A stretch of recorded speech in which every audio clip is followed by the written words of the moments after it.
जमलेल्या माझ्या तमाम हिंदू बांधवांनो, भगिनींनो, मातांनो, बाळासाहेब ठाकरे एक असं नाव ज्या नावाशिवाय महाराष्ट्राच्या राजकारणाचा पट पूर्णच होऊ शकत नाही। ते एकदाही निवडणुकीच्या रिंगणात उतरले नाहीत, तरीही ते महाराष्ट्राच्या राजकारणातील अखंडित सम्राट होते।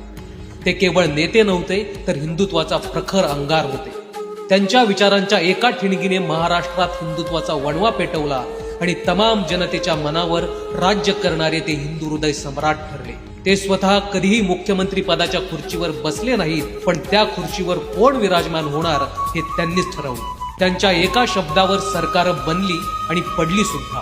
त्यांनी शिवसेना जपली, वाढवली आणि सर्वसामान्यांतून महाराष्ट्राचं नेतृत्व करणारी माणसं घडवली। मराठी अस्मिता, हिंदुत्व आणि मराठी माणसाच्या रक्षणासाठी त्यांनी आपलं संपूर्ण जीवन समर्पित केलं। धुरंधर राजकारणी, मराठी जनांचे कैवारी, तमाम शिवसैनिकांचे दैवत वंदनीय बाळासाहेब ठाकरे यांना स्मृती दिनानिमित्त विनम्र अभिवादन। त्यांचे कार्य महाराष्ट्राच्या इतिहासात सदैव तेवत राहील।